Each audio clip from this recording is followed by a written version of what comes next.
to get trained on OBS. Good evening, everybody, and welcome to another episode of NRL Off the Bench podcast. I'm your host, Ross. Tonight we're joined by one of our regulars, Guy. Welcome, Guy. Evening, lads. And today we've got a special guest filling in for Brado the Beast Smith. We've got Daniel from Degenerate Supercoach. Welcome, Daniel. How you going, boys? Just while I got you, do you want to just give us a quick rundown on?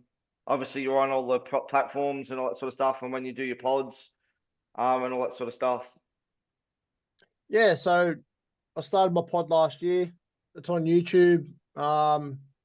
It's kicked off pretty well. Just over 500 subs now, which is pretty good. Which it took me a year to get there, but I'm there. And then, yeah, I'm posting weekly at the moment, going over all the trials. Going to be posting weekly with Max. He's one of my mates. He's on the pod, so me and him are going to be going back and forward all year. And, yeah, mate, it's looking good. Keen for the season. Yeah, it should be good. All right. Well, before we do guys' team reveal, we're just going to have a bit of a discussion around the weekend trials and also the World Club Challenge. So we'll go to that one first. I didn't catch all the game because it was too early for me. I think I saw the second half, and yeah, I don't. How the hell did they award that try to Wigan? I'll never know. Would you guys both agree? I mean, at the end of the day, the first time he seemed to be short, and then if you did get it down over the line, it was definitely double movement for me. Yeah, the way I saw it wasn't a matter of did he get the ball on the line. It was a matter of how close he got it to the line. Like, there was not a single bit of evidence to suggest that that ball was on the line. So I think the only reason why they gave that a try is because it was a try on field and they couldn't come up with good enough reason to overturn it. Where the Panthers try at the end was a no try on field, and they couldn't have enough evidence to overturn it up top to be a try. So kind of cancelled each other out. But I'm not a Panthers fan, but I think the Panthers got the shit end of the stick. Right, we know you're not a Panthers fan, but you're out from out that way. Think they're a bit stiff, mate? Yeah, well, it's only World Cup Challenge. I still think they're going to be top team to beat this year in NRL. In terms of the game, it wasn't just the ref was behind the play and he gave it a awarded a try, but there's no way he could have seen it. But even a couple of other calls, there was a strip where the players dropped off the tackle and there was a one-on-one strip, which couldn't do either. And yeah, it was just a few calls. I actually think Penrith dominated the game. They seemed to be making 60, 70 metres every set. And Wigan struggled to get out of their end. But yeah, it's also the field. I think it was quite slippery and breezy, being in England. So yeah, it also changed the game up a little bit. But yeah, in terms of takeaways for Supercoach, I'm definitely going to start with Nath. Probably Taylor May as well. I think he looked decent. And even if he plays left or right, I think he'll stay left and Targo will stay right on the top or side. But yeah, I'm still keen on both of them for Supercoach. What do you guys think if Taruva's out for the first couple of games, maybe with an injury? Do we see Peachy coming into that team and they push out May onto the wing? Yeah, I think so. I think like if May gets pushed out to the wing, his stocks go up. So, and Ivan knows that. Ivan knows that he can play wing, and I think if Taruva has a little bit of a niggle, put him on ice for 2 or 3 weeks to open the season up. Trust May on the wing where he's trusted him before, and then you've got Peachy who did a job last season. So it always comes down to Panthers' depth, always winning at the end. So they'll use that depth at the start of the season as well. I know that they bought Alamani from the Dogs, but I just think Peachy's played plenty of centre before. Very versatile. So I think that's probably his spot. Yeah, I think May at worst will play centre. The interesting one as well was Henry. I know a few people looked at him as a cheapy front rower. He didn't get that involved. Wasn't too impressed with him. The one actually I was very impressed with. Don't know if he's an option for Supercoach. No, probably could be. Isaiah Yeo. I just feel as though his hands at that line, he's always a chance of hitting someone short and then crashing over. And he just tackles and runs, and he's not goes all day. If he wasn't $1 million, no. If he's not, I think he's like 600 and something K, isn't he? Yeah, because he never has a bad score, and that's the thing. He'll always just sit around that price, but he doesn't have the big ceiling. That's why we kind of don't chase him. But he's good for draft, I guess. He's got he's got some good not upside, but he does get a lot of attacking stats because he does play like that extra playmaker. So he does get a lot of try assists and stuff like that. But yeah, he's just your safety net in 2RF. Like if you want to pay up for someone in your 2RF that you know is going to get you 60 plus, then he's your man. He's the same as someone like a Gutho at fullback. If you want to have a safety net there, there's not much upside there, but he'll get you 60. Yeah, Roscoe's a big fan of Gutho, but we'll go on to the Sharks Dogs game next. Yeah, let's go. All right, so Sharks 12, Bulldogs 6.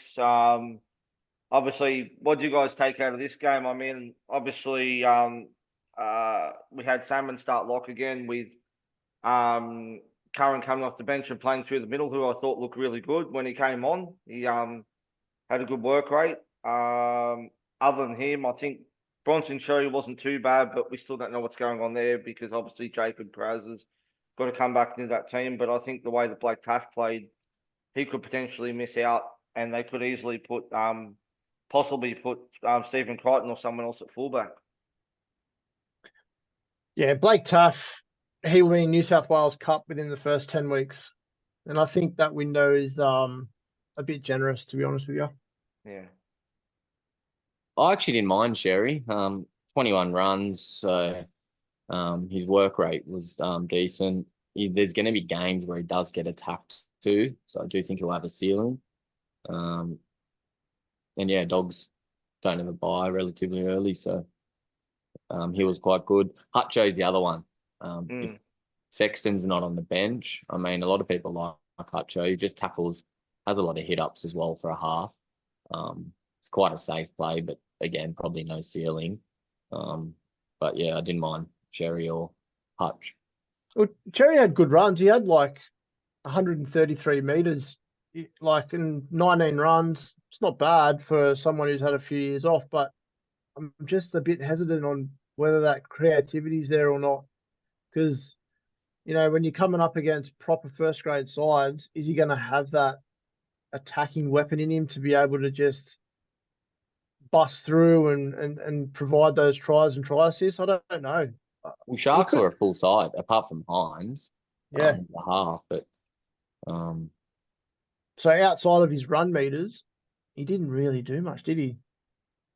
No, and but I think there'll be attack there. So, if he has 20 runs, might only base 30, 35.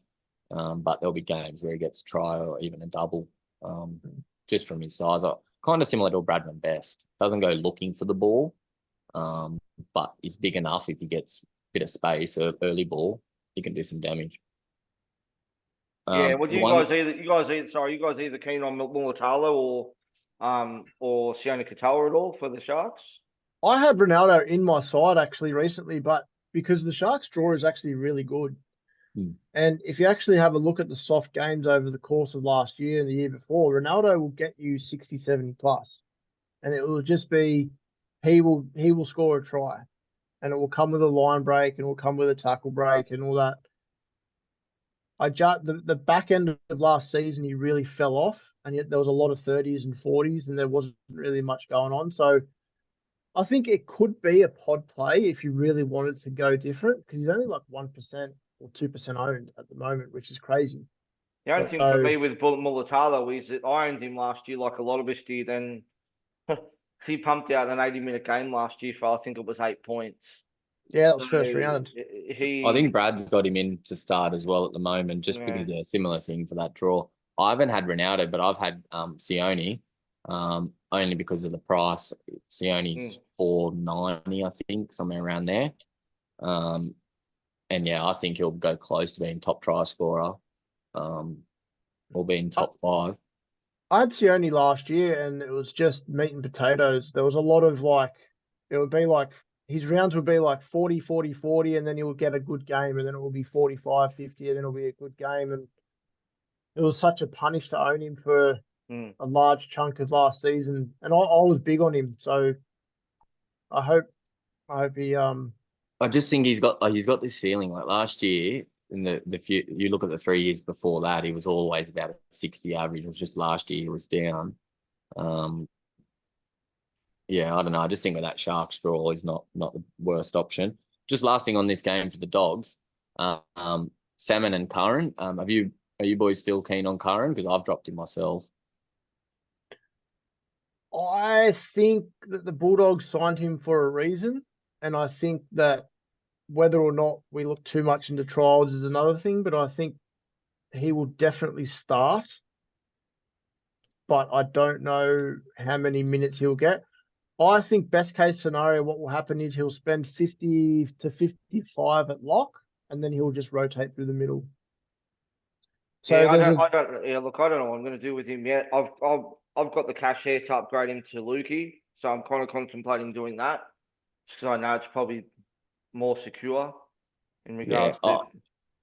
So I'd prefer him on the edge just because playing 80 on the edge with the middle, they've got a lot of those, especially if they don't have Taff at fullback, but they've got, Man as well as Salmon fighting for the minutes there. So yeah. Anyway, Sam Hughes those a lot. have you got enough balls to start him in your starting two? Not me, no. who's that? Sam Hughes. Sam Hughes. Yeah.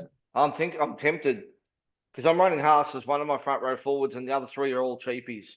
So I've got Xavier Willison, I've got Sam Hughes, and the other one I'm not sure yet, because it could be Thomas McKaylee, possibly, depending on how long Hess is out for. It's looking bad. I saw a bit of an update not long ago, and it's looking serious. Yeah. I guess we'll come to that after anyway. We'll get to the next game. So Storm 28, Knights 10. What do you guys make of this game? You want to start off, Kimbo? Welcome, Howdy, Timmy. boys. Sorry I'm running a little bit late. I've just had to get the kids tucked in and all sorted. So, cheers, lads. Yeah, on this game, I thought Harry Grant's a lock for me. He just, I don't know, he just does something around the ruck, which no other hooker does. And he always looks like he's going to be scoring a try or just involved in something. I was looking at the Sean Bloor situation on the back row with Bradley, because I love Bradley to get the spot. But again, probably just going to have to wait for team lists on that one. How did he look? He looked good. Yeah. I liked him. Yeah, I liked him. He was on the field for most of the game, actually. Yeah. Bradley did. Yeah, who are you talking about? Bradley or Bloor? No, Bradley. Yeah. Bradley was on the field for most of the game, so I think Bellamy's definitely seeing something there in him. I just don't know where he puts him, because they did sign Bloor predominantly to play on that edge. There's no way in the world. Yeah, there's no way in the world they're going to leave Bloor on the bench all season. So, yeah. Does Sean Bloor just go through the front row rotation though? well, how much did he play through the front rotation at the Tigers? Nah, I He think never he'll be did. predominantly the edge because they've got Kamika, King, and then they've got Welch Nash. and Nass as well. Who'll play middle. No, I just mean if they're trying to find a spot for all these guys, yeah, I could see a world where Sean Bloor plays just as much front row as he probably does in the second row. But it depends on what he thinks of young Bradley and how much game time he's going to give him. If he's the next up and comer, then maybe he does jag that second row spot and Bloor goes through the forward pack rotation. Well, they've also got Jack Howarth, who was the next time. That's exactly right, mate. The $500,000 man who has been he's on more than seasons. that. Is he on more than that, or I don't know? He's on Like some 500K ridiculous a money. season. Not That's even played a game of first grade hardly yet. Yeah. Yeah. Anyone else you guys like from this game, from the Knights or For the anything like Knights? that? Yeah. With the whole Kai Pearce Paul situation and Lucas, I think I think it's going to take a little bit of time for Kai Pearce to adjust to the NRL. I think he had a few defensive issues, and I just think Dylan Lucas is engraved in the Newcastle Knights system, and he's just, it's going to be interesting. I think if you see Dylan Lucas starting round one and there's not Kai Pearce on the bench, I think you need to get him straight in your side. But if he's obviously on the bench, you might have to look elsewhere. What Would about you- if sorry. what was his name? He's in my team. I should have a look. Would you have him in centre wing or second row if you Oh, picked him? Centre wing, there's too many mid-range options Yeah. at 2RF. Yeah. Jed Cartwright? What about if he's on the bench? You won't see him in first grade this year. Mm. Hot take.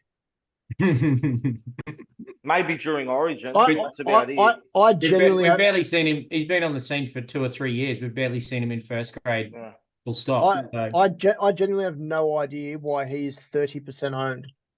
It's got me I think it's because it's a bloke because of his price and his DPP. Yeah. You can flick him and Burbo between the centre wing and second row forward. I think that's why most people are on it. Last year, I had the pleasure of doing that with Brendan Williami from the Warriors. So did Jim. And he did absolutely nothing for me last year. So I think a lot of people will get stuffed with that this year. Yeah, I think I had him till, I don't know, it was about round 20 or something. I may have even finished with him. But yeah, I certainly had Williami for most of the season, if not all of the season. Yeah. Never played a game. Because what I was doing was I was swapping him and Lemuelu all season, up and down, up and down, up and down. Timmy owned him as That's exactly what I did. Yeah. I just think with Dylan Lucas, it's has to be early, whereas like you're paying 500K at centre wing, so you've got other guys there who are locked in that spot for the season and not worrying about someone else coming back and pushing them to the bench. So, but then you want to hope by then he's make you some cash and you can piss him off. Until something shores up, it's a no from me for both of them. Unless I think they could end up both being bit part players. I think Lucas is only going to be second row forward, or he can play centre wing as well. But yeah, look, I don't know, unless there's something comes out more locked in over the next 7 days, I think it's a no from me for both of them. All right, we'll go to the next game. Warriors 34, Dolphins 22. Any love for Mitch Barnett or Big Herbie at all, guys? That's a tough one. I mean, not really. I think there's better options. yeah, I don't really like many options from either of these teams. Dolphins have the early bye, which really turns me off them. Warriors, I know a lot of people are keen on RTS. Whisper is using the term vibes. But I don't know. Using the term what? Vibes. Vibes. It's the vibe. It's a vibes pick, yeah. But Vibe. I don't know. I don't really. If he was fullback, maybe, but yeah, I still have my doubts. I'd be all over him if he was at fullback. If Barnett stays injury free, like he was a good signing for the Warriors last season, but he spent a lot of it on the sidelines. And if he can just stay fit, Supercoach wise, he can average 60. He's actually a quite Supercoach friendly game, but yeah, it's going to be interesting. I've actually owned him a few times. I'm a big Barnett fan, especially in drafts. But he's killed me sometimes with just some stupidity. I remember, I think it was one game he just came across and coding at a guy and got himself sent off, and he just does some stupid things sometimes. Yeah, and Bostock was a bit of a concern, 42 with a try as well. I don't think we're going to be expecting much out of him, are we? And it was off a kick, wasn't it? His job security, I think, is quite good for that price. A lot of people at that price have got kind of dodgy job security. But yeah, personally, I'm not too keen. Early buy as well. But yeah. I think the plus with him though is that scoring potential. In that the try scoring potential. I mean, like he's He's played 2 games. He scored 2 tries. I know that's a small sample size to go off, but they do like to go. Well, they do like to spread the ball out to both sides, really, out the centers and the wings. So, look, I can see him. He might be one of those ones that's up there for top try scorer at the end of the season, but still scores bugger all Supercoach points. But the consistent 40s might be enough to hold a spot, make some cash, and then upgrade him to somebody else a little bit later on. So I sort of talked last week about 5 or 6 week plan. I think he'd be someone that'd be in my 5 or 6 week plan. Bring him in, see if he can make some cash. The only downside is, like you said, that early buy in round 3 is probably enough for me to fade him at the moment. But if there's not enough cheapies named, he will certainly come into my bottom 7 down there. The other one I wanted to mention too was Jeremy Marshall-King, very highly owned. Very much a concern. 80 minutes for 26 points, boys. Yeah. I didn't watch the game. I'd be really interesting to see how and why he only got 26 points, because he's not that kind of player. He likes to get his hands on the ball a lot. He just wasn't running the ball. He wasn't running the ball. I think pretty sure he had 0 runs. So if I was to, have a look. He had 4 runs. Yeah. 4 runs all game. Tom Gilbert also looks like he could be injured for quite a long time. Looks like an He's ACL. I think Ray Stone or a Kenny Bromwich just slots in there at lock, so there won't be any cheapie. And yeah, Tom Flegler, I think he was the other popular one from the Dolphins, but yeah, I'm not too keen on him. I had a little bit of a high hope. I had a little bit of a high hope on the Dolphins this year, but the more I look at their side and their depth and stuff, they're only about 1 or 2 injuries away from collapse again.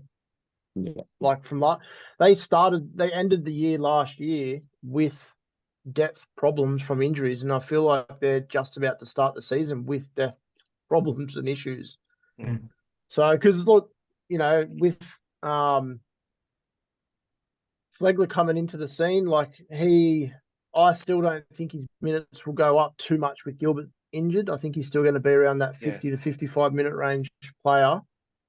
But he's going to be forced to do a lot more work through the middle, because I don't know if Stone's going to pick up the scraps or whatnot. But yeah, I think the Dolphins might be in a little bit of trouble early on, especially with, if you got Herbie taking action away from Asako. Asako was very dominant last year, but if you've got a player like Herbie on the inside of him, I think it could hurt the Dolphins scoring, especially if Wayne doesn't get some better connection through the edges there.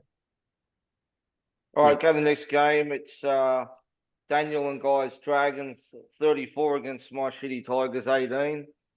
Game of the week. Already bought grand final tickets. Yeah, did you get? I sold mine already that I bought last week after we won our trial. So you might have bought my tickets. Yeah, definitely did. I like it. I look, on record, I still don't have high hopes for the Dragons this season, but I definitely think they will.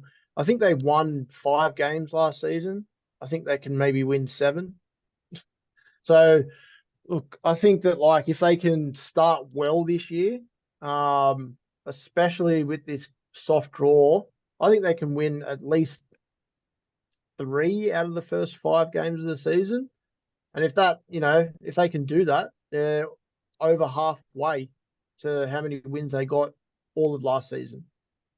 So I don't think they're favourites for the spoon. I don't see a world where Ben Hunt is going to let that side get the spoon. I think it'll be the Tigers or the Raiders for this fighting out the spoon, possibly. In terms of the game, not many Supercoach options from either team.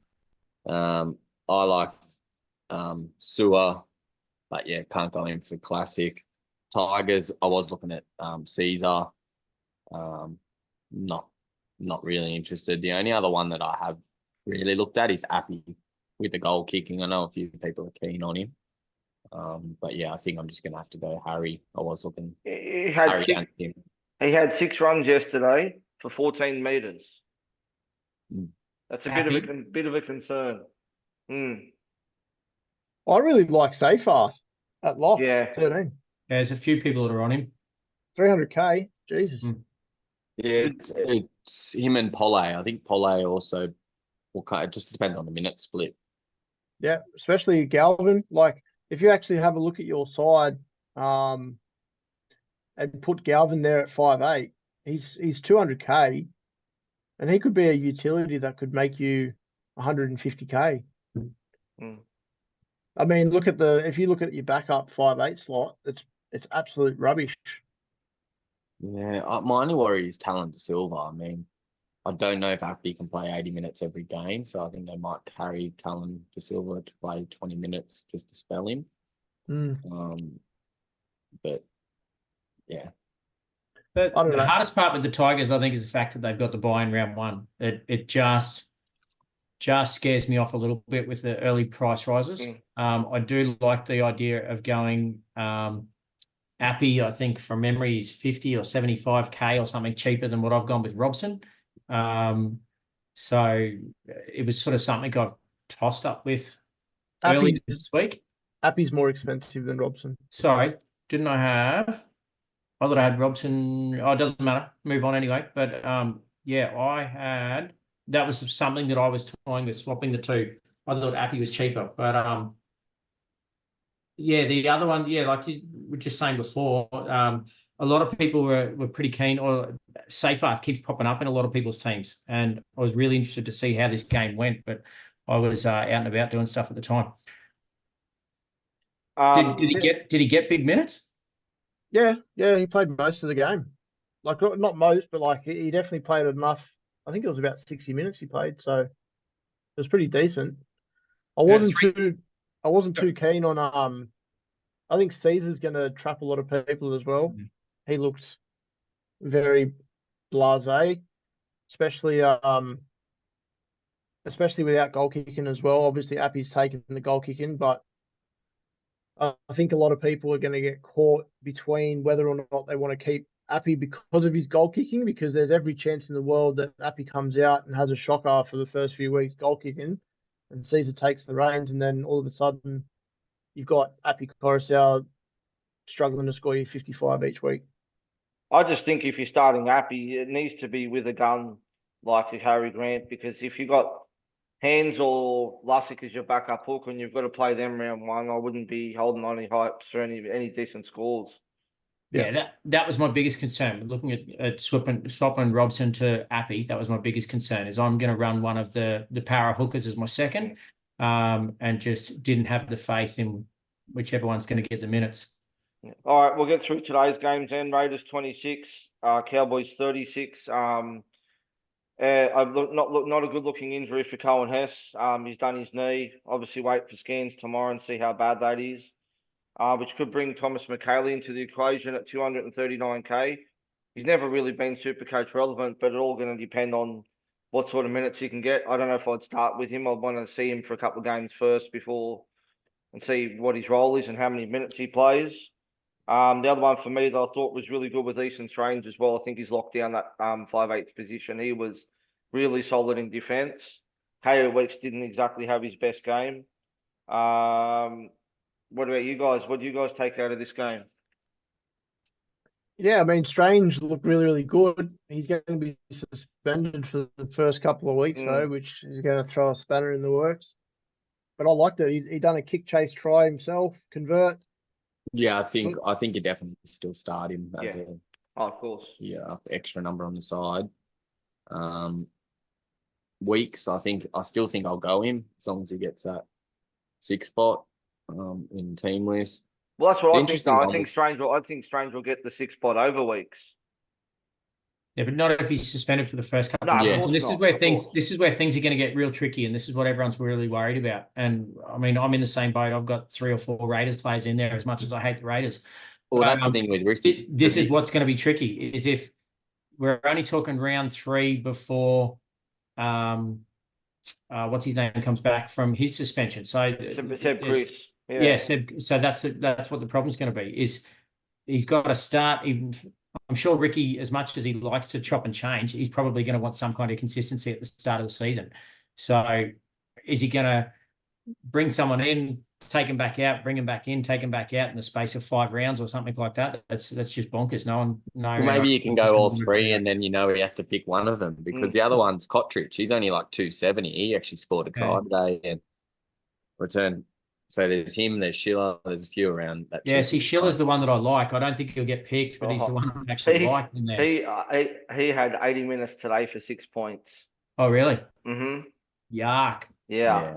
I'm not the biggest person I'm a fan of in Canberra is Smithies, and he's currently in my team. I did like what I saw, so I just got to back my gut and go with him, I think. Daniel, you've owned this bloke before. Any love for your mate Timoko?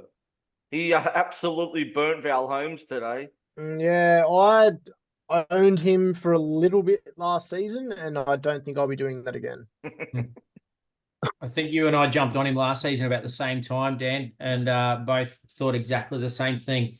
It's got on him a couple of rounds too late and then held him for a couple of rounds too long. Yeah, nah. My uncle got him. There was about 4 or 5 weeks where Timoko scored beautifully. My uncle got on him right at the tip of his good run and had to cop the 20 to 30 scores for the next 6 weeks.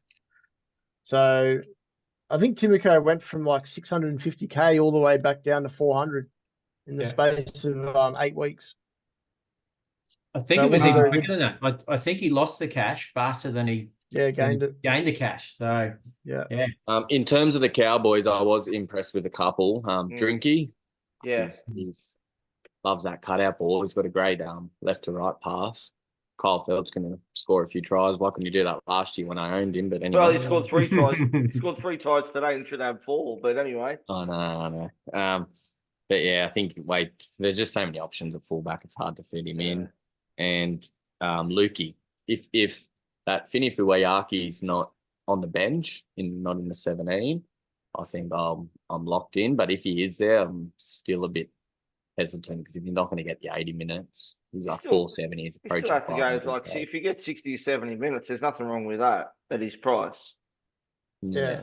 135 run meters today for 18 runs. Yeah, he looked good. So, what's your thoughts around Smithies? 20 tackles in 35 minutes. Yeah, I'm a big fan. He's in my team. Just a workload, and people are saying he's got kind of meat and potatoes. That's what Brad was saying anyway.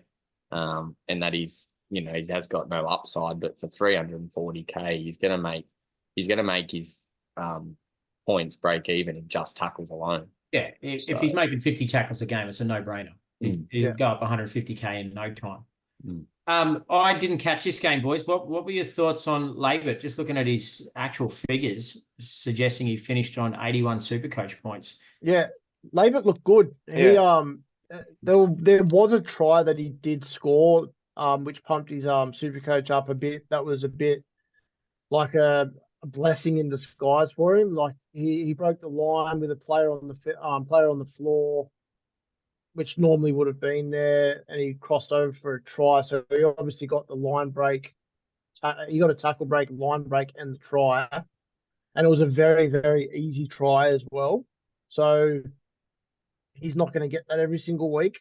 I do like Labour, but I do think that the Cows are going to go down that Holmes Tuolagi side a lot this season. And I think Labour's going to, like he might get a good score here and there, but I don't think he'll get you consistent good scores. Was the general consensus the Cows 1 to 17 today what they think the 1 to 17 will be? Just going through looking at the team sheet at the moment, it's got to be pretty close to their 1 to 17, I would think. I think so. Yeah. Apart from Cohen Hess on the bench, won't be there. Depending on how bad the injury is, yeah. And at which point Thomas McKaylee will probably just come in anyway. Yeah, well, I'm just hoping that Fini Fuwayaki bloke doesn't. Do you think it's going to be a year of a Lolo resurgence? No. Or do you think he's just going to be an impact player, gives you a good 45 minutes, 50 minutes, and then that's it? I don't see it. I think he's only going to be playing 40 minutes or so. I just wish he'd get the minutes. Yeah. If he was getting think about 50 60 minutes, minutes, but I'd be I don't on him. see- But yeah, I don't see too much of an increase. I think his duel's handy, but Cotter will be getting a decent, like the most minutes in the middle. Yeah, I think he averaged 40 odd minutes anyway last year. So, What's everyone's thoughts around Robson if you're fading Dylan Brown? I'm not not Robson, sorry. No, I didn't. Tommy Dearden. I did. Yeah. I don't hate it. I've never. I said a lot when we did the halves pod. I love him as a real life player. I just don't think that translates as well to super coach. He doesn't have the ceiling. And the odd chance he does get a decent score, it's not a regular thing. So yeah, look, I'm not a big fan. I know Sam Haslett when we had him on, he was pretty keen on Tommy Dearden, but yeah, I personally I don't see it. He's now the captain of the side, so it'd be interesting to see how that weighs on him, whether that helps him grow another leg or whether that's a heavy burden for him. But yeah, it'd be interesting to see. Yeah, he's sharing the captaincy with Cotter. Yeah. I know it's off topic, but Ezra Mam, like, he's another one, like, it's very highly owned at 5/8 at the moment. God knows why. I mean, he got the 3 tries in the grand final, but he's never turned up before that game and never ever been super coach relevant. But It's because he's a Bronco. Broncos are going to win this year. all right, last game. It's as simple as that. Yeah. Titans 16, Eels 26. I thought Penasini was really good for Parramatta. Hopgood just doing Hopgood things. He was good. And the Cardi party as well. For the Titans, I thought Firmo was pretty solid in his game. Anyone else that you guys like that might be Supercoach relevant from this game? Yeah, Penasini's actually in my side currently. I have big, not big hopes, but I think Penasini's going to have a breakout season this year. I really do. Like, I think you'll be seeing Penasini in a New South Wales jersey in the next 2 years. Fair call. I think he's a great player. I can't make things work to get him in at the moment, but he's somebody that's definitely been on my watch list throughout the preseason and just keeping a bit of a close eye on. Yeah, I was pretty keen. It's one of the trials that I'll definitely go back and be watching again, just to take a little bit more notice of players like himself. They do have some cheaper guys in there that I'm pretty keen on as well, just on a watch list. Interested to see.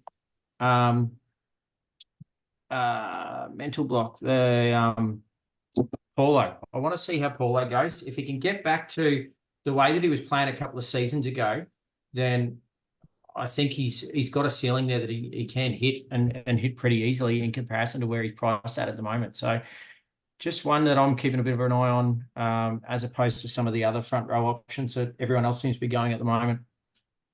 He's someone that you can hold, like you can hold him for most of the early parts of the season. So just might save a trade in front row.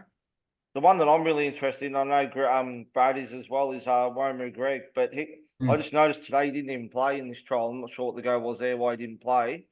Whether he's injured or whether they just rested him for this game, I don't know. But they've got a lot of depth in the middle. So like Paulo and RCG, they linked up for a nice try today. Hopgood's just a machine. He's gonna be top. So we'll all be owning him at some stage, I'm sure. That build-up play to Hopgood's try was the best try for the weekend, I reckon. Lane looked okay. The issue is Cartwright. He's found some form, and with him, Maddo and Lane there, the minutes. Hopefully, Lane's getting 80. I don't think he started either, did he? I'm pretty sure he didn't start. I'm pretty sure he came off the bench. Yeah, he came off the bench. He scored 28 points in the second half, Supercoach wise. So, I mean, if he does play 80 and it translates with a try, let's just say he has 28 in base in one half and does that in the second half, adds a try or a line break, Lane could definitely score you 60 plus each week like he used to back in the day, or not back in the day, only 2 seasons ago. So it's definitely not. Yeah, it's the minutes that's the issue with Cartwright or Maddo coming on, because Hopgood's already going to play big minutes, and even Paulo and RCG push 50, 60. But So if Lane came off the bench, who started in the 2 second row spots? Cartwright. And who on the other side? I think it might have been Tuolangi. Yeah, Tuolangi. I think it was Tuolangi. Really? Yeah. Surely not. But I don't think Tuolangi will start over Lane though. I'm No pretty way. confident that Lane starts. Yeah. Yeah. And the other one's Hands. Like I've still got Hands in my team. Lussick obviously started today, and now I'm left with more questions than answered. But He played. I think he played 80 minutes too. Lussick. Yeah. Yeah. I was Yeah, just checking his score because I don't think he scored very well either. 27. No. 27. Lussick 27 Mm. in 80 minutes. That's a bit of a concern. So he But- came. So in the second half, Hands came on, and he obviously played hooker, and then Lussick was playing more of a 12 role. Like he was just rotating through the middle there next to Hands. So he wasn't playing hooker in the second half, but he was still on the field. So it's a bit hard to gauge Supercoach scoring wise there what he could have got, because if he did score 25-ish in the first half at hooker, and he scores that in the second half, that's Yeah. 312K. You take take that. it. Yeah. I know Guy and I are starting with Cleary, but those who won, I think Tim, are you starting Cleary? Yeah, I've got Cleary Okay. and Nico. Daniel, I know you're not any love for Mitch Moses as at halfback instead of if you're not going Cleary. If I'm not going Cleary, he's the only option that I'd go to. Moses will want to play Origin again this season after he had a bit of a taste of it last year, and I just think that he could have one of those seasons where he could average that 60 plus 70 or so, and especially with the Eels draw, it's not a bad option. I mean, if Cleary came out last season, his scores were 40 and 40 to start the season. Then they had the bye, and then he went on a tear and he scored 100 plus for rounds 4, 5, and 6. So the Eels draw, if I was to fade Cleary, it would be Moses. It wouldn't be anyone else. Yep, I second that. All right, All right, let's get into the team. it. Let's get into it. It's time for Guy's team reveal. I'll share you the. Time to rip shreds into this team.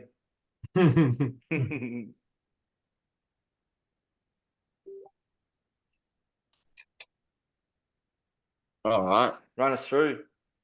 Well, we'll start us off at hooker. Well, first up, I asked a question to the boys before how many players they have over 700K to see how many kind of guns were going in the side. Because I always like to see people structure if it's guns and cheapies or how many middies are they going. So I've got 7 at the moment, but 1 I might be downgrading as a backup plan because I do have a few cheapies in there at the moment. But we'll start at hooker. Grant and Hands at the moment. After today, this weekend, I'm definitely going to go Harry. My backup spot's up for grabs though. Hands, Lussick, Brayley, Little. I still don't know what I'm going to go with at reserve. Similar to you boys? Yeah, I've got the same. It's definitely an issue if Hands doesn't start, especially if Arthur doesn't come out and say that he's not going to play one hooker. If Hands and Lussick are both in that team, but God knows what I'm going to do with my backup hooker though. I've absolutely with Brayley injured, I've got absolutely no idea where I'm going to go with that. Yeah, well, at the moment, I think it's just going to come down to team lease. If one of them is selected without the other one on the bench, you'll go Parramatta one. But if one's selected on the bench, it'll come down to other team structures, because Little could also have Mulison on the bench, and even Brayley won't be there to start, but Crossland's definitely going to be on the bench anyway. So, I mean, you're probably not going to want to play them in your 17 anyway. I've got the reserve on him at the moment, but there's other people that I could put it on. But we'll go to the front row. This one is probably the one that I'm going to drop out of my guns if I need to. And it's Haas, 750K. I just love that they don't have a buy until after Origin. you start strong, and look, a lot of people don't go in because he doesn't have the ceiling, but he's just so consistent, and I'm a big Payne Haas fan. With more minutes up for grabs in the middle, I think he only averaged about 60 minutes a game last year, so I definitely think he could even go 65 minutes a game. But yeah, and then I've got Tyrrell May, and this is purely a gut call. I've had him for almost 4 or 5 weeks. When we did the PPM stuff on him, it's mainly going off the back end of last year. He comes off the bench, which makes it a bit awkward. But yeah, I'm just a big fan, and even in the trial last week, just has a lot of carries. He's just involved, and again, he doesn't have a bye till after Origin as well, so I wouldn't have to rely on a benchy and just run with those 2 front rowers. And my reserves are pretty similar with Willison and Hughes. I don't think I have to talk too much about them. If I'm gonna downgrade Haas and I need the money, the one I'm probably looking at is Arrow. I do have 50k in the bench in my kitty, so I could go May up to him now and run Haas and Arrow. But who do you like better out of May or Arrow? Arrow. Yeah, I like same, Arrow. definitely. Yeah, Yeah. yeah. Yeah, well, see, the thing with that Arrow is just the minutes on the edge if Duncan's on the bench. I You think can that I don't think it's going to matter. I think he'll play 80 minutes still. I can see him playing 60 on an edge and then playing the last 20 in the front row. Mm. Yeah. I'm Cool. actually toying with going Arrow over Bo Firma at the moment. I've got Firma in my side currently, and Arrow is probably the one that I'll flick him to. Oh, well, I wouldn't go Arrow at second row. It'd have to be a front row. I know a lot of people are going either like a Cotter or a King, in the mid 500s. I think I'm happy with a May or an Arrow for a bit cheaper. Because Arrow's got the dual though. Yeah. Yeah, Yeah. see that, and this is what I'm looking at, is to then have as another dual, just to flick between front row and second row. Yeah. So, like, if you've got 5 or 6 decent second rowers, you can have Arrow as one of them and flick him back and forwards, depending on buys and things like that, between there and the front row. Yeah. So Have you ever considered Haas down to Arrow and then using that 400k or 350k to build some depth elsewhere? that's what I'm waiting for team list. So I said out of all the 7 guns, the one who would go first would be Haas. And it's probably going to be 2 Arrow. And that'll free me up, 300k almost to upgrade, but it just depends on team list. Second row, I did have the 4 ones that we all kind of had: Lukey, Piakura, Lane, and then I had Curran, but I switched Curran out. I think even if he starts 13 for me, I think best case he's going to play 60 minutes. He's got a good PPM. I still think he'll make money. Just think I was just really impressed with Smithies to save, 70, 80k, and he's going to be starting lock.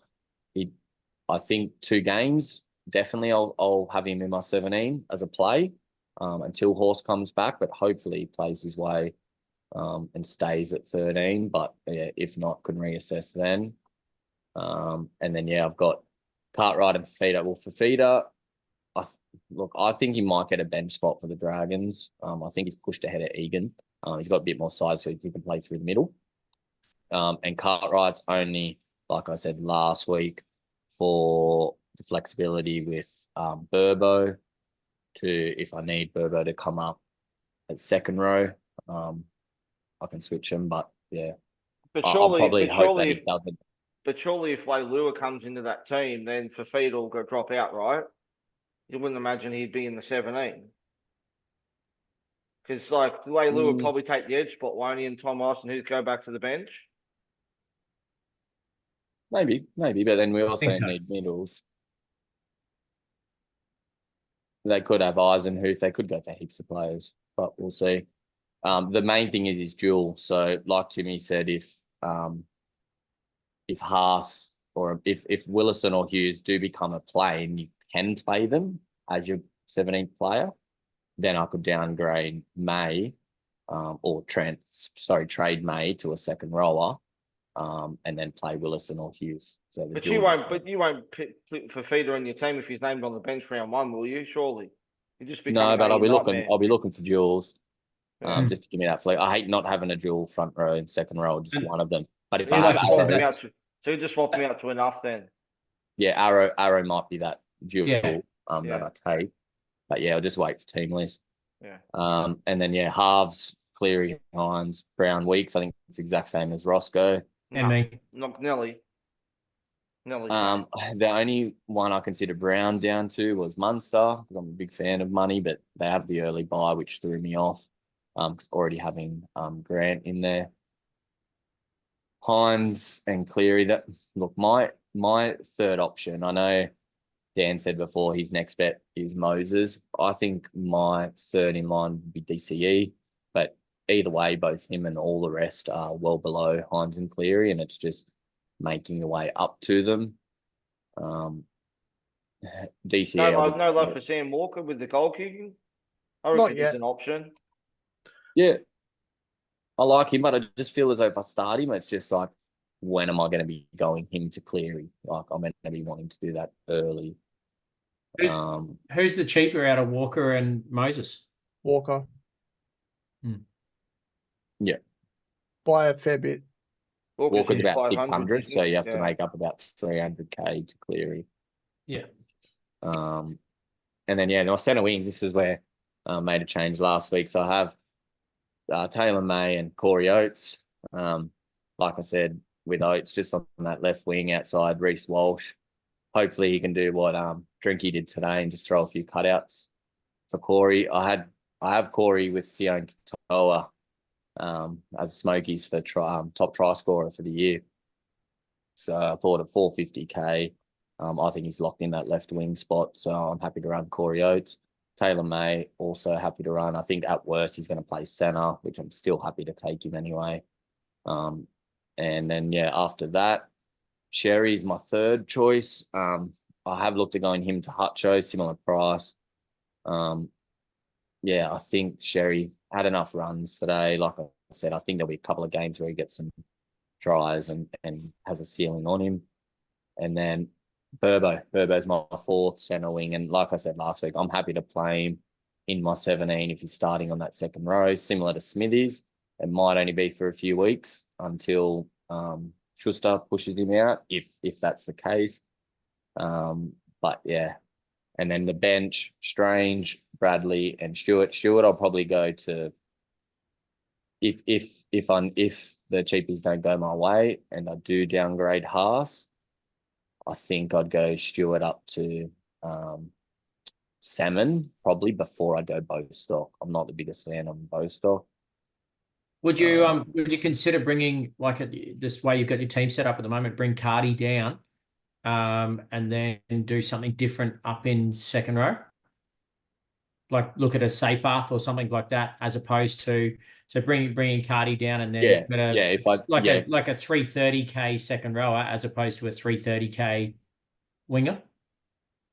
Yep. Yeah, and I've looked at it. Just depends on team list really. Like I could switch it around now. But if I downgrade Haas to Arrow to give me about 300k, I'd probably go one Stewart maybe if he doesn't get named up to someone that's playing, maybe a Salmon or a Bostock or someone 3 to 350. And then I'd probably go Cartwright or for feeder in the back row spot up to a Seyfarth or something like that. But because they're outside my top 17, they're not going to score points anyway. So I'm always happy to carry one or two nuffs, particularly because I don't have any buy players early, so to give me the chance to loop.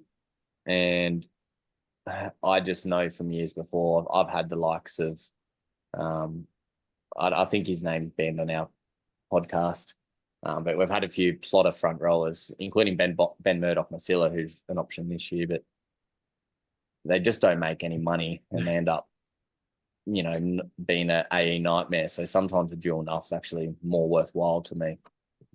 I've got a bit of a breakout prediction for front row. I think we're going to see Leo Thompson have a bit of a year, which could be a very, very good pod in the front row. The way he looked in the All Stars, he looks like a player who will average a little bit more than his price. You got him at the moment in team. What's he currently priced at? 450. Yeah, right. So he's 100K cheaper than like what I've got with Max King and Ruben Cotter. Yeah, Leo Thompson can definitely get up to 550. Interesting. Yeah, I don't know. I've just had a big love for Tell. I just got kind of my dad. I just think he's gonna 50. So You're breaking up, Guy. You're breaking, Guy. Oh, sorry. There we go. We'll move on to fullback. Yeah, let's go. Turbo and Teddy. Look, Turbo's been a lock for the whole time. My other fullback's gone between a few different options.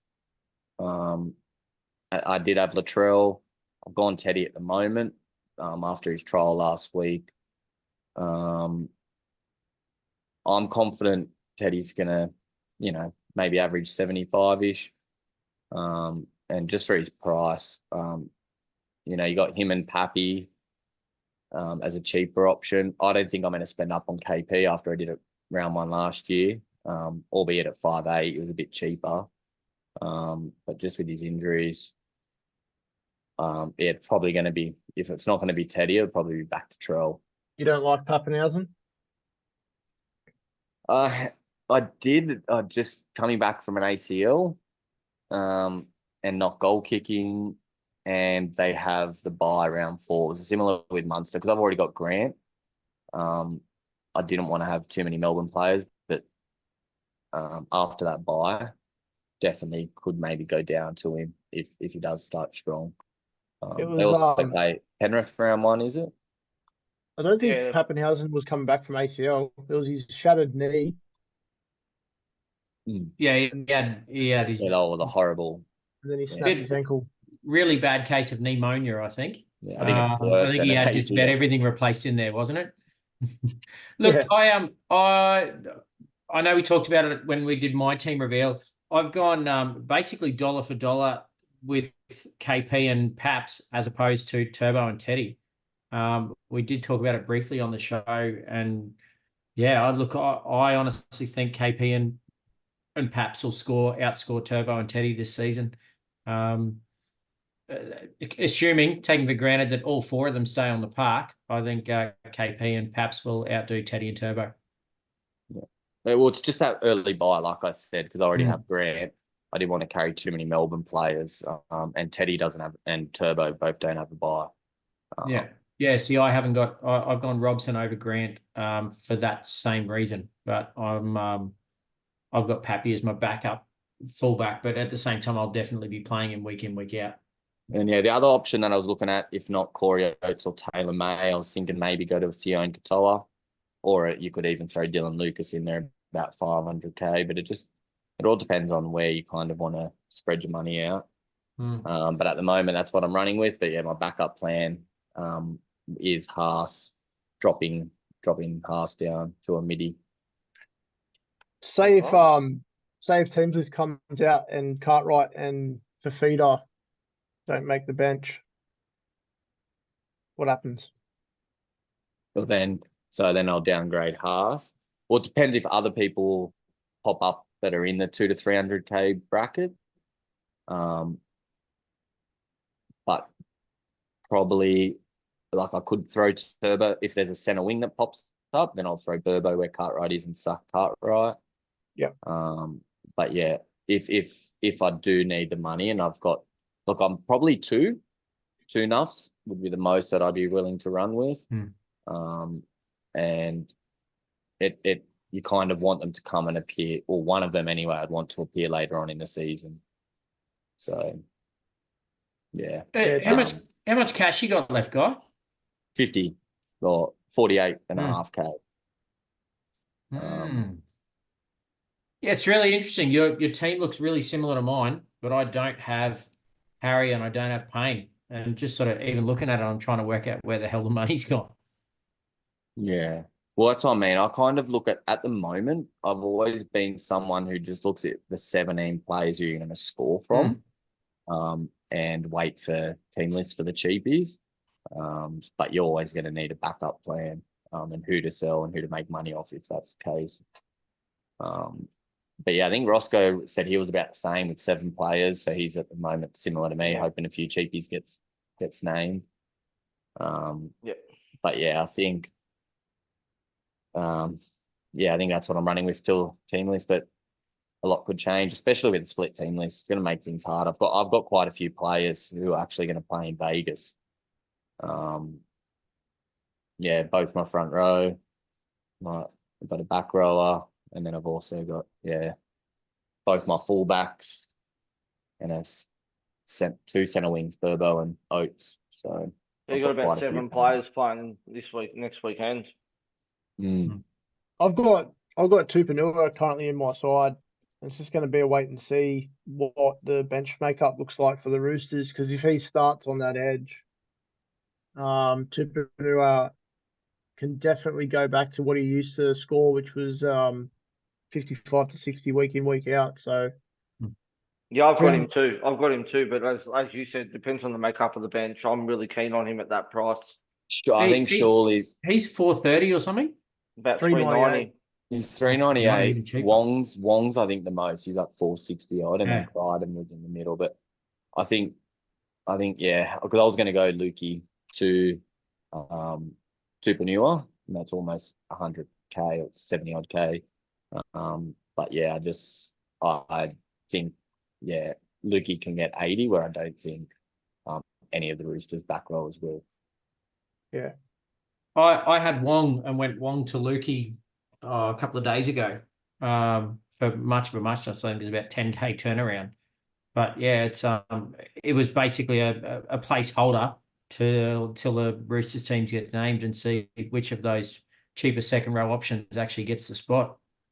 Yeah. All right. So yeah, that's it for the moment. Well, thank you guys for going through that. It's good. Some interesting most likely, picks come team list, it's all going to change. But I think we're all going to be in the same boat Tuesday afternoon. I mean, Tuesday at 4 o'clock, we're going to be tearing our teams apart. So yeah, exactly right. Yeah. All right. Well, first, just want to obviously again thank our sponsor to Bluebet for jumping on board again this season. Guys, don't forget to jump in our unlimited league code, which is 953980. We have a trophy for the overall winner, plus some prizes thanks to Bluebet.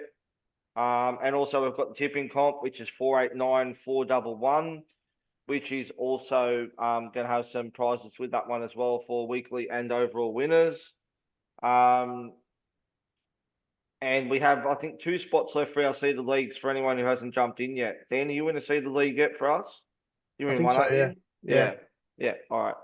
Sweet. That's it for the podcast this week. We'll be back on Wednesday night to do the last of our preseason pods. We're going to be going over fullbacks this Wednesday night. We'll be joined by Jakey from the Supercoach Experience as well. Be great to have him on. Guy and Timmy, thanks for jumping on, guys, as always, again. Appreciate it. No, it's always good fun, boys. Always good fun. What else would you want to do on a Sunday night? Great to have Dan on too. It's only one of the only times I have a Dragons supporter on with me. So we'll definitely we'll tee up during the season, 100%.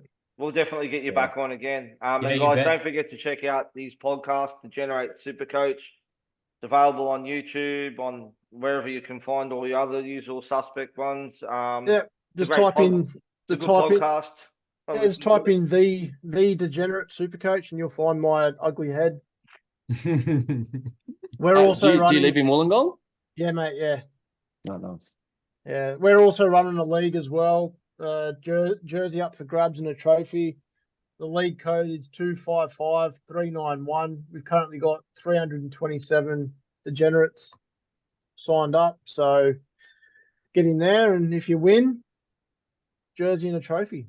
Happy days. Lovely. Well done. Yeah. All right. Thanks very much, guys. Thanks for tuning in, and we'll see you on Wednesday night. Cheers. Cheers, guys. Awesome. Stay safe. Be good.